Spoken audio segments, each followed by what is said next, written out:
Hosted by Mike, the Big Cheese.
All right, welcome back to the Heavy Metal Mayhem Radio Show. It is November 16th. Welcome back, everybody. We got a great show for everybody tonight. Tom Ferry from Black Ice is our guest. We're talking to Tom in about 45 minutes. Right there, Hex, Look to the Sky. I wish they would put out a new record. I mean, it's been about 5 years since Entangled in Sin came out. So Dan's got to get on that. And hopefully 2026 we'll have some brand new music by them. All right, we're going to jump into the next set of music because we got a guest tonight I want to talk to, and I want to get to him as soon as I can. So let's do a little Anthrax, at least when Anthrax used to be a good band, off the Fistful of Metal record, Soldiers of Metal.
All right, Maniacs with Ride the Storm. Before that, one of the greatest bands to never go nowhere. Cities with Cruel Sea, and we started things off with Anthrax and Soldiers of Metal. Cities, I mean, one of my all-time favorite bands. We've had every member of that band on the show over the years. I just absolutely love them. I know Keep It True put them together a few years back. More than that, I think it was before COVID. But it was just Sal Italiano, the bass player in the band, nobody else. And I don't think they could ever actually do another reunion. 50% of the band is dead, and the other 50% don't talk to each other. So I don't know what will ever go on with Cities, but they were truly one of the best bands to come out of New York in the day. And even till today. I mean, I know there's other music that have bouncing around that hasn't been put out yet on record. Hopefully they can work out a deal with somebody and get those songs released. It would be great. A lot of demo cuts and other stuff like that. All right. I'm sorry I jumped into that round of music right away. My grandchildren came by and I wanted to go up and see them, before they went to bed. So I apologize. But we're back to music. We're back to the show.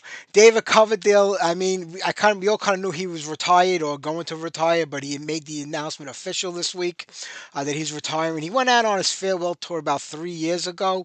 And then I remember Tommy Aldridge got ill, and they kind of started postponing shows. Then David Coverdale became ill, and then somebody else in the band became ill, and I think they tried to get it going once or twice, and it just never happened. I don't think David Coverdale can actually get out there and sing anymore. He's had a lot of medical issues. So I wish him the best of luck. He's given us a lot of decades of great music. I know he probably would have liked to have done one final tour, and he tried it. It just didn't happen.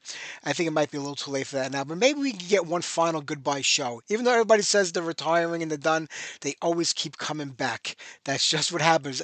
Dave Mustaine, he says he has 3 to 5 years left on this farewell tour. Where is this guy playing over the next 3 to 5 years? I mean, he would have to make the rounds 3 or 4 times if he was going to be out on the road for 5 years on a final tour. I mean, I remember Iron Maiden back in the heyday. They would go off like almost 2 years sometimes, 18 months, 20 months, 24 months, and they would hit the same place maybe twice on that tour, sometimes 3 times.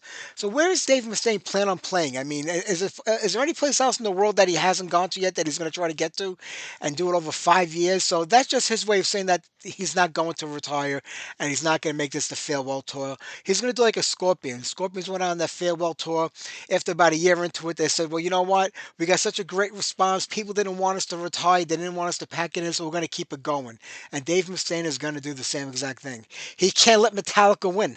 That's the whole thing. He has to outlast them no matter what, just so you can say Megadeth played longer than Metallica. We'll see what happens. All right, let's get back to the music here. How about some classic Dark Angel? We know the new album sucks, but let's get to something from the old days. Merciless Death.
methods arrive faster than sound. Sending up one of its gates, your soul is now promising another voice.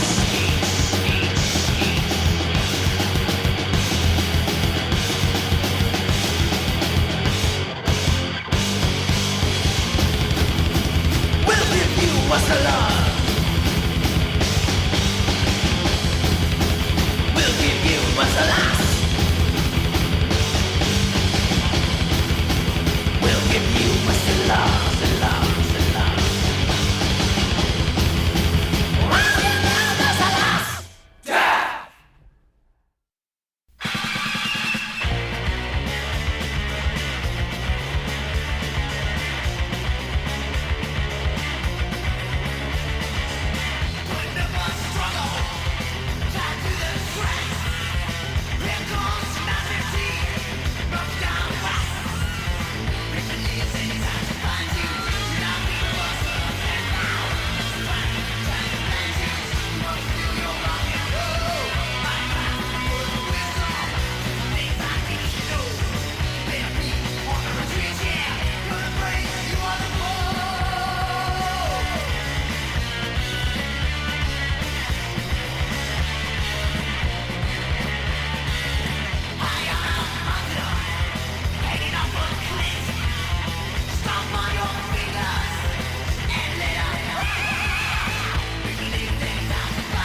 All right, out of New York, Warhead would fight for your life before that rat attack and Holocaust. And we kick things off with some Dark Angel and Merciless Death. I know the Rage of Armageddon Festival was a big hit this year here in New York this past Labor Day. And I know Ed is working on his next one for next year. He did announce a whole bunch of bands. He announced, well, we had Paul on from At War on a few weeks ago because they were one of the first bands announced. He just released another batch of bands. Looks like we're getting Leatherwolf, even though it's just the original drummer from that band. But I'm excited about Desolation Angels and Elixir, two bands I would love to see live, so I might actually go next year. I know I say that every year about these things, and things come up and I never go, but just for those two bands alone, I would love to go. And At War, who I haven't seen in a very long time live. Medieval Steel has been announced as on the bill. Like always, Blood Feast and Deceased. Love those two bands to death, but they play on every single festival and every show that Ed does, so it would be nice if he gave two other bands a chance to get on the bill and maybe just skip them one year, but it just never happened. Glacier is also playing. You have Brian from Enemy going to be doing the Machines of War thing. He did it at the Defenders of Old Festival. It was a pretty good show. And there's a lot of other bands that were announced. I think Massacre, I don't know if they're a headlining band or not. Mausoleum is on the bill. He's got a death metal lineup. Last year, at least he set up so most of the classic '80s bands were on one day. Then he had like an extreme metal day and kind of like a death metal day. So I'm hoping all those bands are lined up for one day this year and I'll get to see them. Plus, there's more to be announced and more headliners. So we'll see what happens with that. All right, what time do we have here? All right, it's about 6:35. We got to give Tom a call in a few minutes. So how about we do some Obsession? We'll play some Black Ice and then we get Tom on the line.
All right, the lead-off track and the title of that classic record from 1986 by Black Guys, Hot and Heavy. We're going to give Tom a call in a couple of minutes, but in case I forget by the end of the show, next Sunday night is our last show for February. I'm already jumping into next year for November of 2025. We're taking off the last weekend for Thanksgiving, make a nice long weekend and celebrate with the family. So don't forget to tune in next week. Julio Loma from Third Stage Alert is our guest. Our friends over at Heaven Hell Records are re-releasing that classic album from back in the day, and a lot of bonus material on there. You're going to get a great package from Heaven Hell like you always do. Also, after trying for like 3 or 4 times over the entire month of October, Ron Fresky from Babylon AD, we finally made it work. He'll be on the show next weekend, so don't forget to tune in next Sunday night, the last show of February. Again with February. I got February on the brain. Maybe I'm thinking of our Valentine's Day special of November. All right, let's get to the phones. Let's give Tom a call. Tom's in Alaska these days. Right, bear with me here. Okay, let's dial that. Let's get this line connected, and we'll talk to Tom.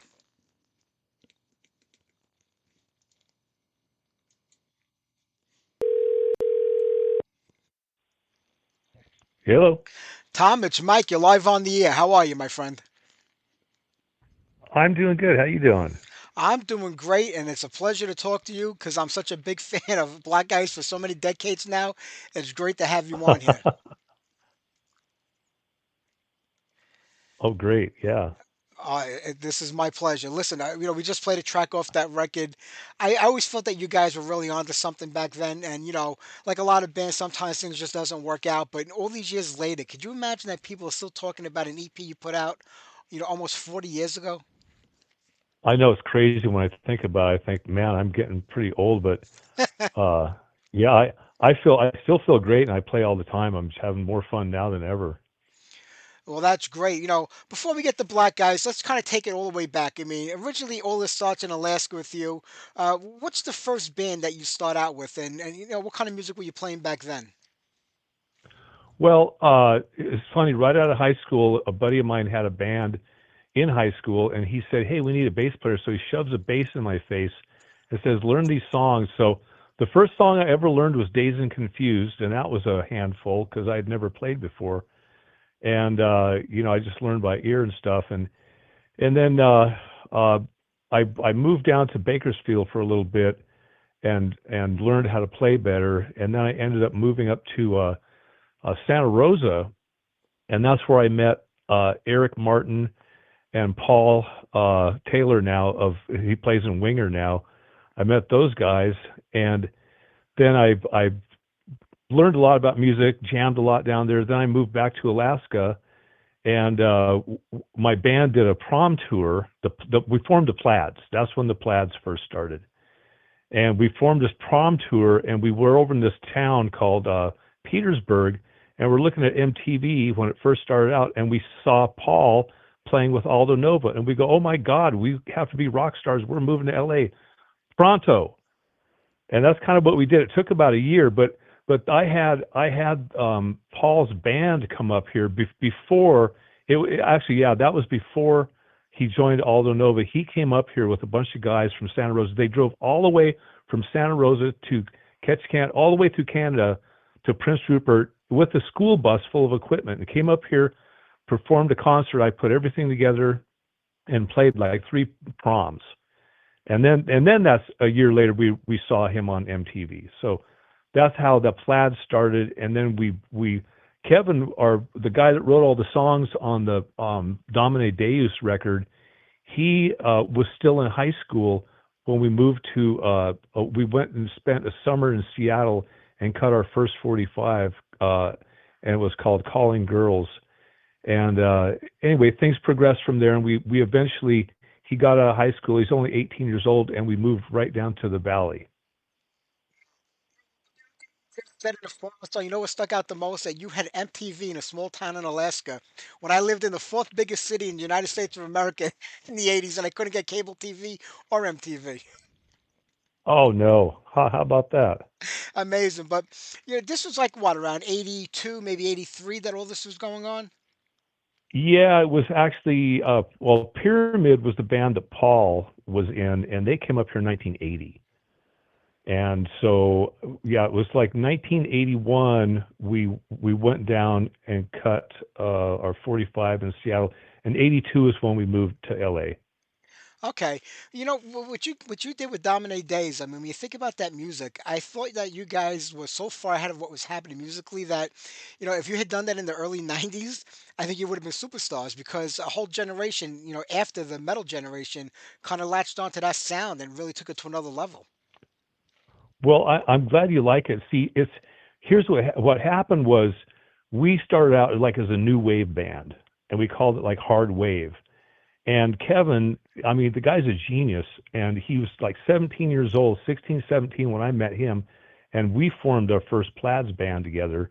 I'm like 5 years older than him, and then when we moved to LA and went to Sound City and cut that record, the Dominic Davis one, we were kind of wavish, and that's where the Teenage Situation and Sukiyaki and these other songs came on there. And then we recorded those, and then about 6 months later we came back and recorded the other ones. By then he had written a bunch of heavier songs because we were going, oh, we must be metal, and we must put a demon on the front, and we must have upside down crosses and stuff so it'll sell. It was just goofy, but it turned out to be quite a classic record. It really did. And like I said, years later, other bands kind of adapted that type of sound and took it to a whole nother level. But you guys were way far ahead of the curve back then. And you think when you think about the world today, I mean, the internet makes it a very small place. You can interact and connect with people right away. But back then, being in Alaska, I mean, I can only think of a handful of bands that came out besides Pandemonium. I think there was Krilson, the band Snow White. There weren't a lot of bands in a very big state. So how difficult was it back then to draw a crowd or to create a scene? At least the hard rock or heavy metal scene. Well, first let me just start with Pandemonium. We cut our 45, and then we got a bunch of airplay on all these college stations and throughout Alaska. And then we signed up to play the summer solstice concert up in Fairbanks, and that's where we met the Pandemonium guys. And they had already played down at the Starwood Club in different places in LA, and they came up, and so we were actually the headliner because we actually had a record before them, and met those guys, great guys, and then hooked up with them, went to see them when they were in LA and stuff, and hung out just a little bit. But as far as we were just another struggling band. When we went down to Seattle and cut our first 45, we played at the Gorilla Room, we played at the Showbox, we played a whole bunch of other places. We just plastered everything with posters, and we're going to be big stars down there. But one thing I did discover is that Seattle had a super good original scene. And when I did move to LA, I kept telling those guys down there, I said, man, I said, Seattle has some of the best original music I've ever heard. And of course, 87, 88, 89, when the whole metal scene died in LA, I moved up to Seattle and started playing in bands. I became a lead singer of a local band. And they finally got their due with the whole grunge scene. I guess you really had to go to LA back then if you wanted to make it. I mean, like you said, Seattle probably would have been your best bet to stay there because, it wasn't as crowded and you could get more attention over there. But how was it when you finally got down to LA? I mean, is that where Black Ice formed? Yes, yes, yeah. We went to LA. We went to Musicians Institute that was above the Hollywood Wax Museum on Hollywood Boulevard, and worked jobs. And Kevin wrote songs all day because he was basically a student. Um, and I worked because well anyway. Let me get back to uh, what we were talking about. Um, we just did what every band did. There was every band there practically was not from LA. They were for somewhere else. There was the Brooklyn Brass. There was all kinds of different bands from all over the whole country because that was a melting pot. That's where you had to go. Of course, there was other scenes than LA, but LA was the big one. And so, if you really wanted to make it that kind of music, you really most bands moved to LA. Of course, in Seattle, there's a whole underground metal scene, thrash metal scene that was really really good. Um, and a lot of bands, Coven, Forced Entry, bands like that I kind of hung out with when I was up there. Sanctuary, they weren't LA bands, and they stayed in Seattle. and they never did the grunge thing. So everywhere but LA was the number one spot for everyone searching that elusive record deal. Difficult, but because it was a very crowded scene. So how do you break in being a new band coming into that scene at that time? Well, I guess you have to have connections, and then you have to be original. I mean, there were so many clones of different bands. Um, and then you look at something like Michelangelo Badio, who was one of the really good guitar players from back then, Mr. Speed Demon himself, and he was forming a band called Nitro. And I, Greg and I, the singer for Black Ice, went and auditioned for him, and it was quite a good experience. I auditioned for quite a few different bands down there, and everyone was band jumping. Trying to keep a band together is like having a business with five business partners. Yeah. I mean, there's just super hot players everywhere, all over the place. Great singers, great. And how do you put something together and keep something actually together? Because guys were band hopping all over the place. Um, and then like the Black Ice, that band couldn't stay together because the singer was another band. I was in another band. The drummer was from San Francisco, Steve Corderola, and the guitar player Peter Rudling, he was in another band. So it's just real difficult to do and try to break into the scene. I mean, we had one of our band members' girlfriends had dad worked at Capitol Records, so we actually got material into Capitol Records, and then of course they scrapped most everything. And then I mean, look at Men at Work; they were passed over by everybody. It's just a matter of being in the right place, right time, luck, but then you still have to be good and have really good songs. Had great songs. The music was there, the looks were there, the whole stage image was there. I think you had everything going on for you. But yeah, like you said, it's very difficult to keep any band together, especially when other guys are playing in different bands. And when you think about that time in the '80s, most people joined the band and they kind of try to make that band work. They didn't have other bands. Like today, you have to be multiple bands if you want to make that a career and make it where you just play music all the time. But back then, you didn't have to do that. You put all your eggs into one basket and hope that you can make it. So, was there any talk about like trying to do that to take this to the next level, or was it just too disjointed at that point in time? Well, when Kevin and I went down there in '83, our band stayed together for quite a while. I mean, and him and I did. We stayed together for since like 1980 1983, and playing all over the place. We played in Seattle, all over the place, and in LA, every club you can think of.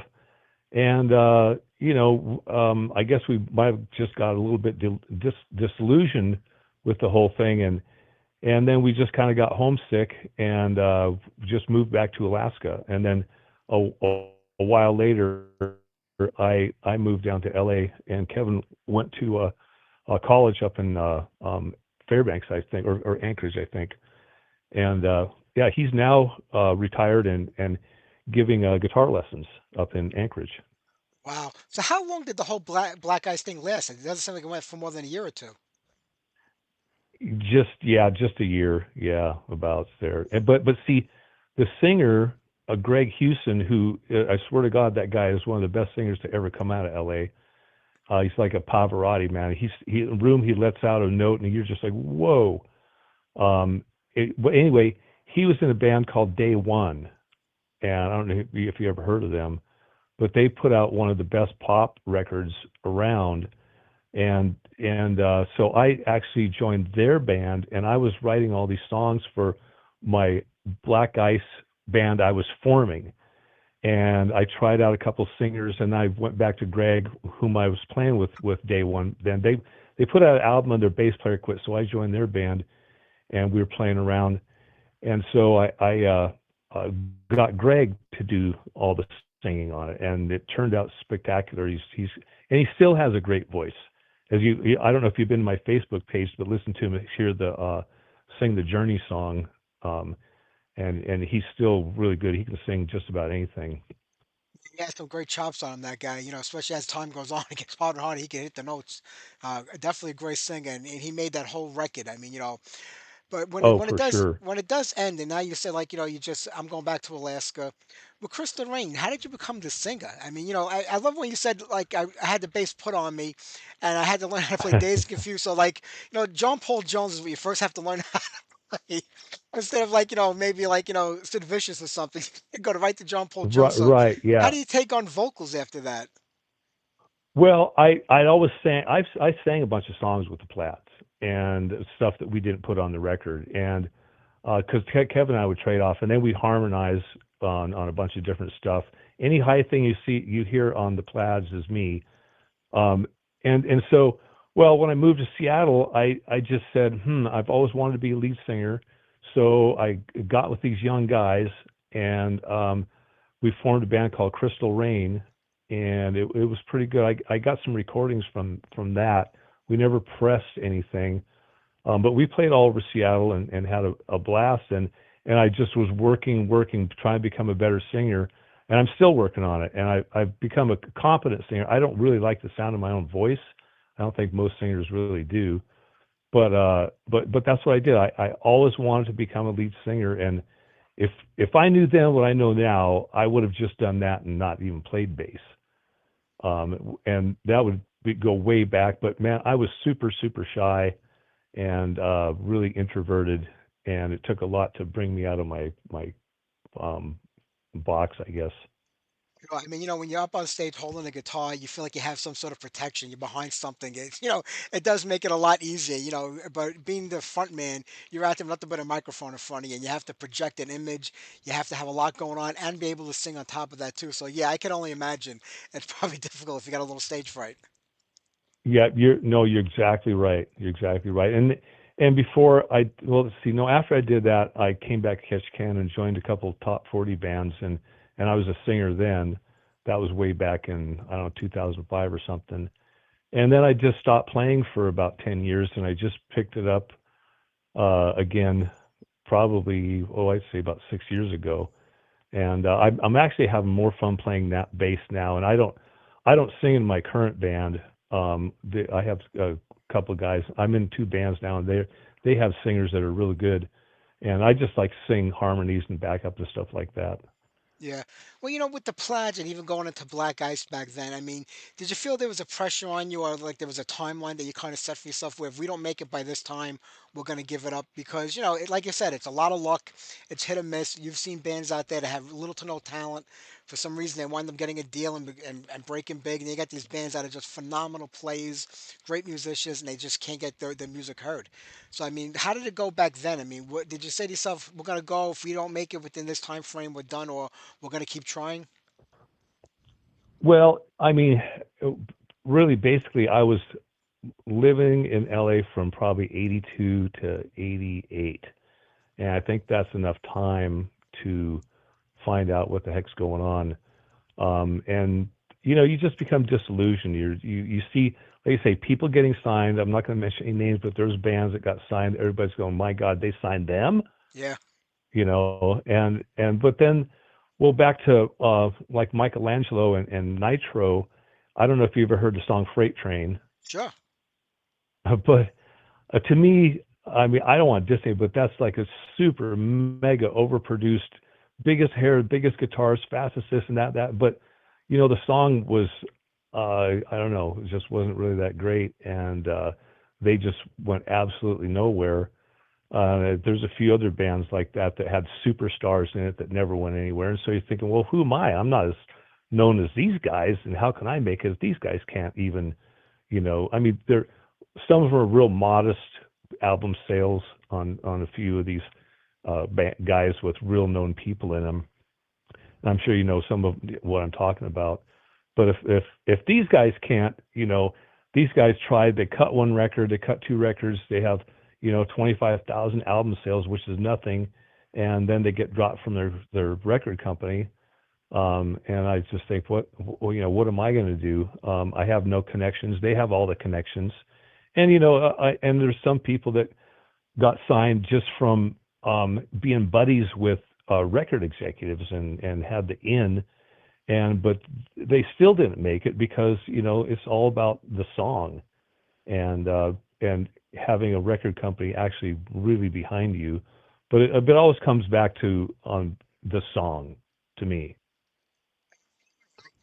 Talking about Nitro with Michelangelo, and he had a hit with that song. It kind of took the band to another level, but then it all petered out after that anyway because the whole focus with him was always about his guitar playing, how fast he can play, how many notes he can play in a minute, and that takes away from the song, in my opinion. When you're focused on one play and what they can do, and not the music, it's a recipe for disaster. And they kind of fell down real hard after that. And now he's playing with Manowar, another old band from the '80s, but it's just that's the way it goes in music. But Tom, talking about like all Yeah, the I music remember. that you have out there, I mean, especially like this Crystal Rain stuff. Do you ever think you would try to get it out there, maybe release it? Well, the problem is that my guitar player in that band, he lost the master tape, Oh, and the guy at the studio, SCM Studios in Seattle, says he doesn't have a master, which I it's hard to believe. But so all I have is a generation crispy cassette of that. But I do have videos of us playing a few places, and I was thinking about just taking that crispy old cassette and superimposing it on this video and just putting the video out for the heck of it. Had a couple really good songs for sure, but nothing you really want to play for anybody or put out there for sale or anything. It's just the quality's horrible. think about maybe re-recording some of that with a different lineup. I was thinking about that, but I got so much new stuff that I just don't want to go backwards. I want to go forwards. Um, and one scary thing is this Suno program. You know what I'm talking about? Yeah, the This, program for the yeah, yeah, the AI. I just my drummer in one of my bands here. He said, let's write a Thanksgiving Day song and make a bunch of money. So I put in a bunch of parameters into that thing, and it came out with actually a really damn good song. But it scares the hell out of me, and I really don't like it at all. I think it's a good tool for, like, if you hear a horn section in your head and you go, oh, I need a horn section, you go into Suno and you can put it in without having to go to a bunch of your brass players and say, hey man, can you figure out a section for me? It's just a tool to write songs, but whatever it puts out there, you would want to re-record and use ideas from it, and not just because there's a couple of people I know that use it that can't sing, they can't play, they can't do anything, and they go, look at the song I wrote. And I'm like, oh yeah, okay, sure. the AI is getting a lot of attention these days because they feel like it's going to take over the entire music industry. And they say it's going to take over the medical industry. It's going to take over everything. But I mean, if you're drawing from it for bits and pieces or taking parts from it to help fill out a song, especially if you're the only person writing the music and you don't have a full band with you to elaborate, what's the harm in it? Well, yeah, that's my total feeling about it too. I want to listen to it back with, like I said, a horn section. I hear a horn section in my head. I say, okay, and you never know what it's going to spit out with the parameters that you put into it. But if it comes up with a good horn section, just so I can hear it with horns, not that I would use the music that pumped out, and then I might go, I don't like it with the horns. Let me try something else. That's basically the tool I would use it for, Yeah. as a tool. I mean, Thanksgiving songs, not a lot of those out there. So, I mean, you might be onto a niche market, you know? well, well, it's funny. I put in for parameters. I put in rockabilly. I put in 145 progression, kind of like "Rock This Town" by Stray Cat Struts. Yeah. Stray Cats, yeah, the Stray Cats, and it actually spit out a song. And I didn't write in the lyrics, and the lyrics were actually awesome. It was just scary. It's almost like this thing is alive. You wonder how could it come up with these absolutely perfect lyrics for this song, and yeah, pretty crazy. It is. Well, listen, hey, every pop artist out there has like four people writing songs for them. They don't write their own music either. So it's no different than AI. And if you listen to I some of the stuff they've done, it's, what's the harm?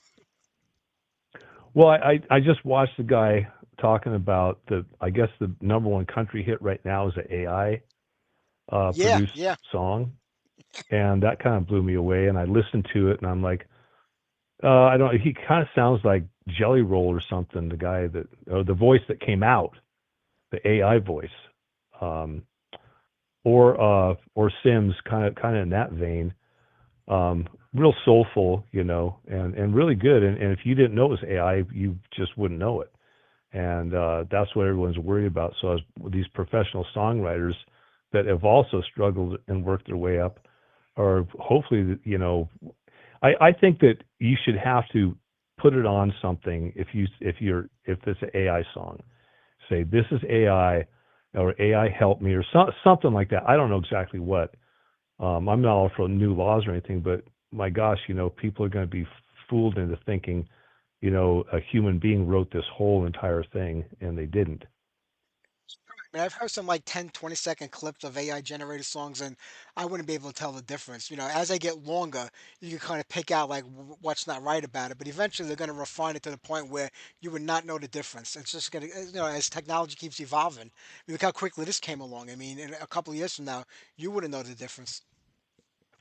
Yeah, well, people are getting fooled all the time with a lot of these videos where porch pirates, for instance, where you grab a package and you Yeah, jump in your car and it blows up, and there's powder everywhere. Well, a lot of those are fake. They're AI, and they're funny as heck, but people believe it. They start commenting on it, and there's so much AI crap on YouTube now and out on Facebook and videos. Is you really got to kind of look at it and go, oh, okay, this smoke didn't dissipate like it was supposed to do. But after a while, like you say, it's going to get so good you cannot tell the difference.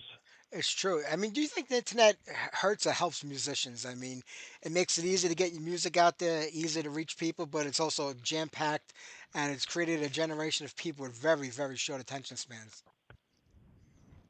Well, like I say, it's a whole different scene from like the '60s. There was only so many bands. There was a lot, but not like today. It's mind-boggling. It's almost like all these shredding guitar players. I just seen like a 5-year-old shred on this guitar. I'm just going, good lord. And so things just seem to be getting more crowded, more crazy, like you say. And um, but it's nice that you don't have to have that. Well, it's nice to have a real record company behind you, like Capitol or somebody, we or whoever. Um, but then again, that's uh, a whole nother era that happened. And it's nice that you can have your own publishing, put out your own thing, write your music. You can actually produce some pretty darn good music if you have a halfway decent digital studio at home.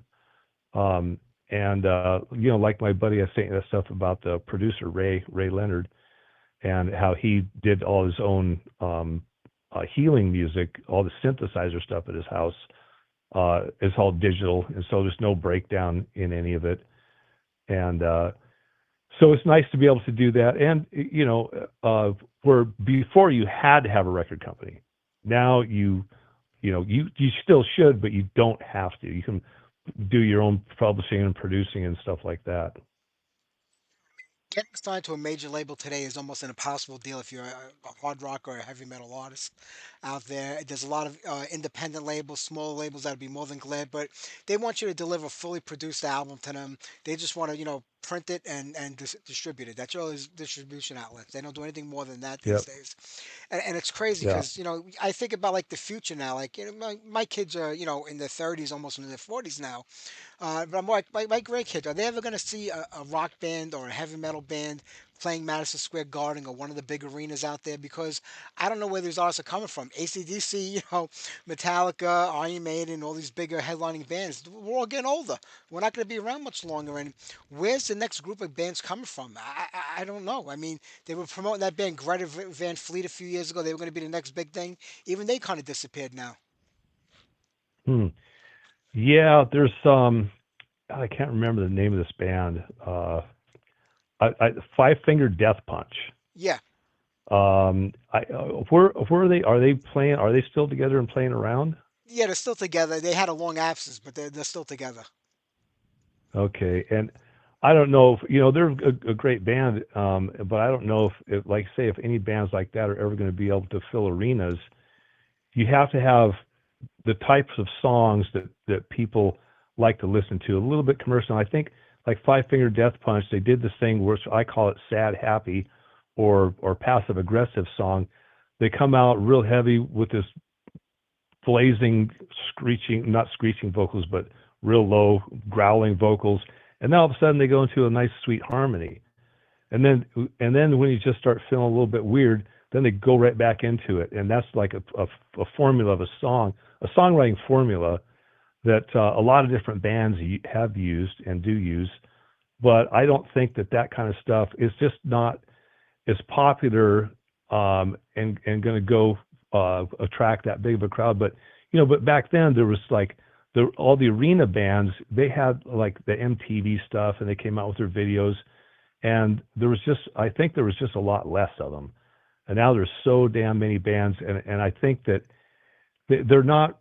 A lot of them are put together, and they don't really stay together, and they really don't have a whole lot of really good songs to put out there. They may have like one or two, but yeah, like I said, I don't see those big arena bands coming around anymore. That's how I feel about it too.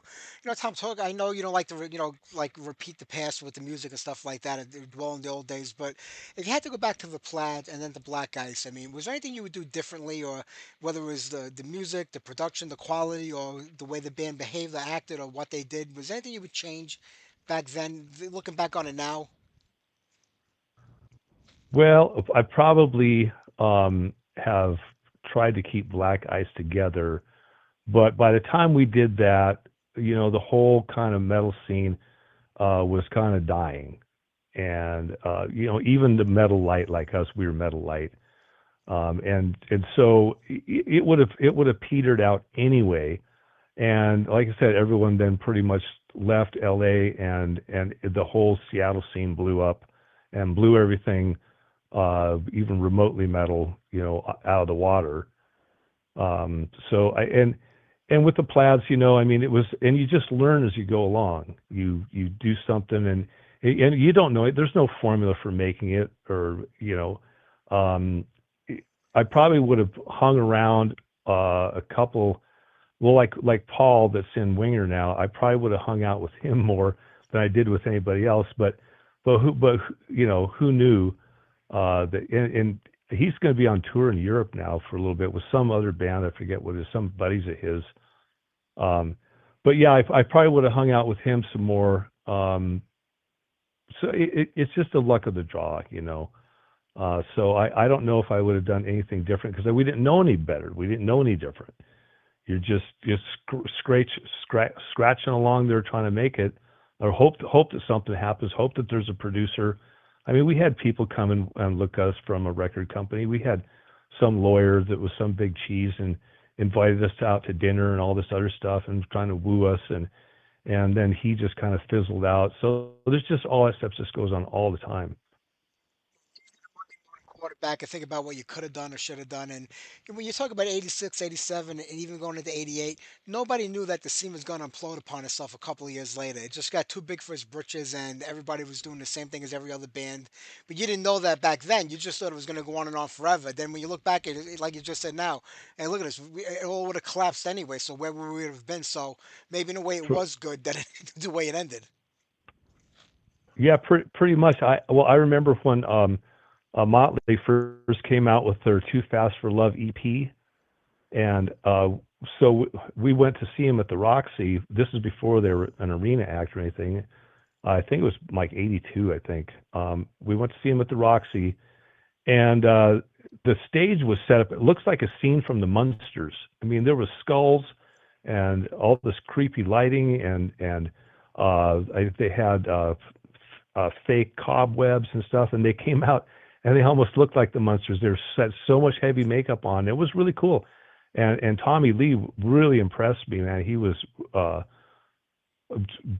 spinning his sticks, hitting cymbals backwards, and all this crazy stuff, and they were really really good. The crowd just loved them, and I just thought, man, I said these guys are going somewhere, and sure enough, they did. Yeah, when you think about it, like you could see a band like that and know that something's going to happen for them. And when you don't know if it's going to happen for you or not, it's just like I said, it's all the luck of the draw, and it worked out for Motley Crue. And Tommy Lee was just a kid back then. I don't think he was more than 15 or 16 years old. He was still in high school. If he was going to school, I mean, Yep. he's still a teenager. Yeah. I don't know how they got him in the clubs, but well, when Kevin came down, he was only 18, so we had to make him a fake ID to get in the clubs because I was, I think, 22, 23, something like that.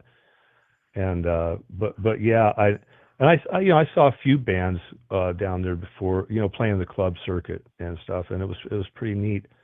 It was a great scene. It was a lot of fun hanging out down there and going to Gazzari's and down to the Whiskey. And I played the Roxy a couple times, which was a pretty cool place.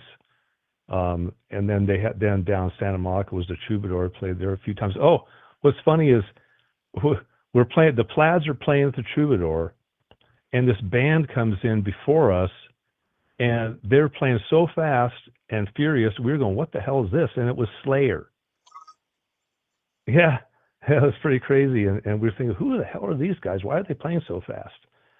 But so that was kind of a cool thing. And are you familiar with that record company, um, that the Black Ice record is on? Ironworks Azra with Dave Richards. They put out a lot of EPs back in the day, a lot of albums. Yeah, and they actually put out more picture discs than any other record company, Yeah, it's and true. that was pretty cool. And I got one of my songs on one of his compilation albums called Slaves to Rock, which I finally just had framed the other day. And yeah, it was really cool. So he had, I think it was distributed by Important, is who it was distributed by, the Black Ice one, whereas the Plaids record was distributed by who the heck was it? Oh, Green World Records. And so that was a deal where a lot of people had pressing and distribution deals. They didn't have real record deals, but all that mattered really was distribution, where you came in, like I say, with your whole finished product. Actually, you could work with them a little bit, with the Hine brothers down there, and Steve Brownlee and people like that down at Green World, and then bring them all your stuff. You press them. You had to press like 1,000 to start out with. That's about the least you could have pressed at any of those record pressing plants down there. And going in and with your master tape and listening to how they make the mother master and everything was really kind of neat. They say, "You want virgin vinyl or you want recycled vinyl?" I say, "Well, we want virgin vinyl. We want the best." And nowadays, the technology nowadays is just so crazy, especially like in Sound City, that whole time recording there, which I did in '83 and then '87. That was a neat studio where I'm sure you've watched that documentary called Sound City. Yeah, that brought back a lot of memories. And what's funny is we recorded at night when no one was in there, but there was bands that locked out Studio A. Like, we recorded some of the songs in Studio A and some in Studio B. And Saxon was in Studio A one time, so I got to meet those guys and yak with those guys. And then Ronnie Dio, he was in there too with his band Rough Cut. And we used to knock each other off the asteroids machine, which was pretty funny. But late at night, I was scampering around in there one night, and I went up into the attic, and there's all the Tom Petty tapes, all the just the big 2-inch Studer tapes were in there, and thank God nobody knew about those darn things. They probably would have got. I think some did get stolen at some point, but yeah, it was a pretty neat thing. We record from like 9 at night till like 6 in the morning, and then skedaddle out of there and at that time it was $125 an hour, and I don't even know yeah, and I don't even know what studios cost nowadays, but that the console in there, of course, was one of the big deals with Dave Grohl, and his new studio, which is Studio 606, which is still in the Valley, and how they got that monster out of there. They had to take a whole wall out to get it out. Um, but yeah, it's funny. A couple of years ago, I was there visiting my old singer Greg, and I thought, I want to go see the new console in the Dave Grohl studio. So back then, you could just walk into any studio. Well, Studio 606 is like a fortress, and barbed wire at the top, these huge gates that open up. And so I seen some gal outside, and she was getting ready to go in. I said, "Hey, and she goes, 'This is a private studio now,' and just blew me off and went inside. And so you have to actually know somebody to get in there. And it's being used all the time. I don't know if they're using that actual analog Neve console anymore. I think they probably do because people want to just say, "Hey, I recorded on this," even though it's analog. It's still used today.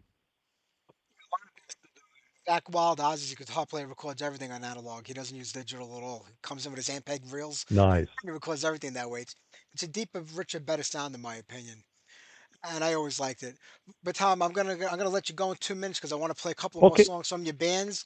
It's been a sure. pleasure talking with you today, and I love everything you've given us in the past. And I know now that you're back with music again, you'll give us some more in the future, hopefully. All right. Yeah, if I recorded anything new, I'll hit you up, and thank you very much. We That really sounds appreciate great. it. Thank you, Tom. Have a great night, my friend. Take care. Bye. I know it's a lot Oh, early where you are, but yep. have a good afternoon. All right. All right. Take Bye bye. care. Bye bye. All right, let's get on some more Black Ice. We'll do the pledge after that. How about we do Heavy Metal Warriors?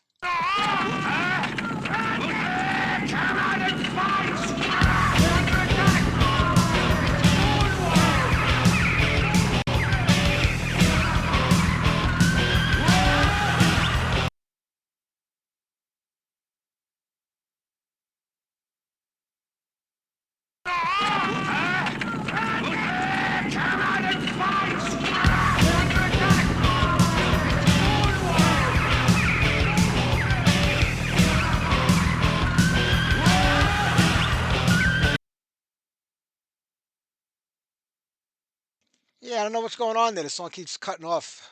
I don't know. Let's play US metal, see if that goes.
quickly fade away.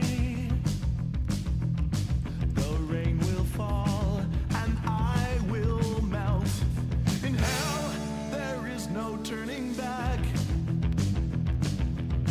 They say his love will come forge you. Burn, the sky is turning black. Go to hell, go to hell, go to hell.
next week, Living for Memories. Before that, The Pledge, Go to Hell, and Black Eyes for U.S. Metal. I couldn't get the other Black Eyes song to play. It kept repeating itself. I don't know what was going on.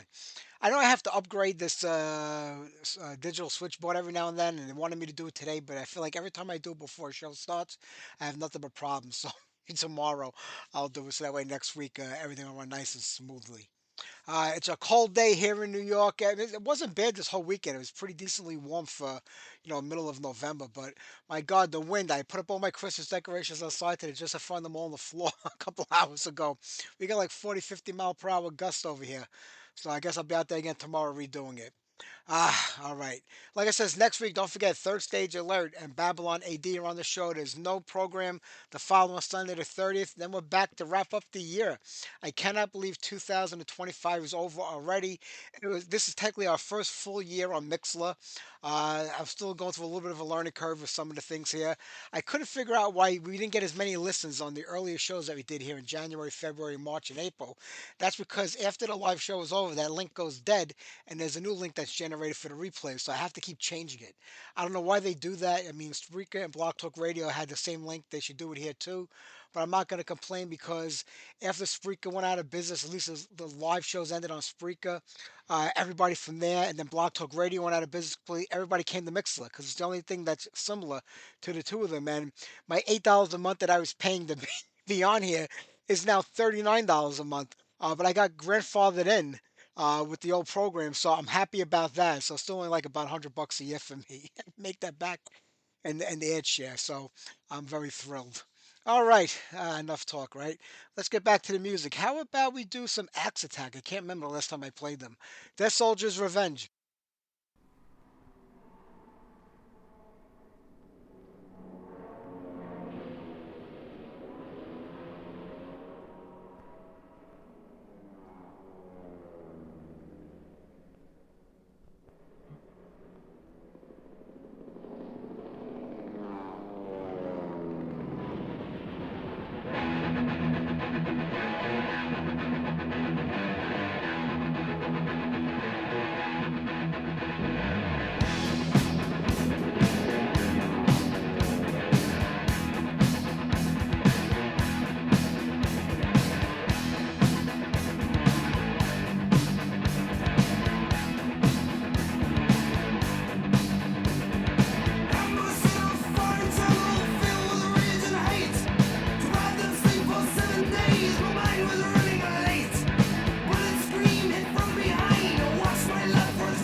what's wrong or right.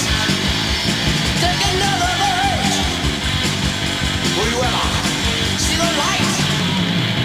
People are so daring that they take on the world, raising their fists in anger. Now they're flat unfurled. Do you fight for reason, or just to make a live? You're killing all your brothers. Is there another way? You are the master of your mind.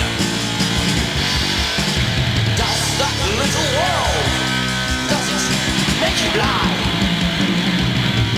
Take another bite. Choose what's wrong or right. Take another bite. Will you ever see the light?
Tyrants of our generation, shouting out our adoration.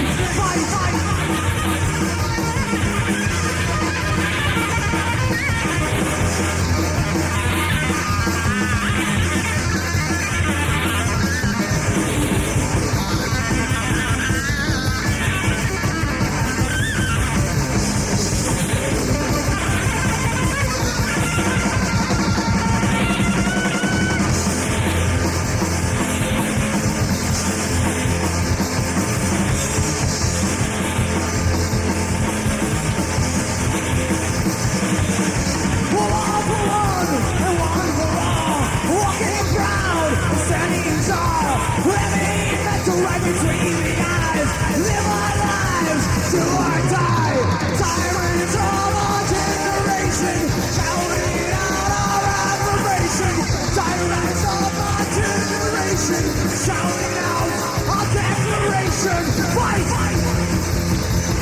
right, Frigid Bitch, Tyrants of a Generation, featuring the late Joe Lennon. We lost Joe this year.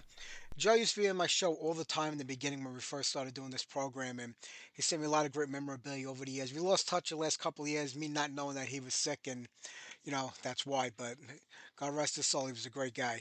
Before that, Leather Nun, Another Bite, and then Hammerhead, It's My Blood. That song reminded me of like Pantera and Monster Magnet kind of mixed together. It was written, I think, in 2011. It's on their new release right now. So if you're a fan of Hammerhead, pick it up. A lot of good stuff on that one. And then Axe Attack, Dead Soldiers Revenge. I want to thank Tom Ferry for being on tonight's show. I appreciate it. Don't forget next week, Babylon AD, Third Stage Alert, and it'll be our last show for November. So, hey, I finally got the month right. So, we'll see you guys next week. Take care, everybody. Have a great week. You know what? Let's wrap it up here tonight with one more New York band off their 7-inch single. This is Lace with Nervous Breakdown. Have a great week, everybody. I'll see you next Sunday.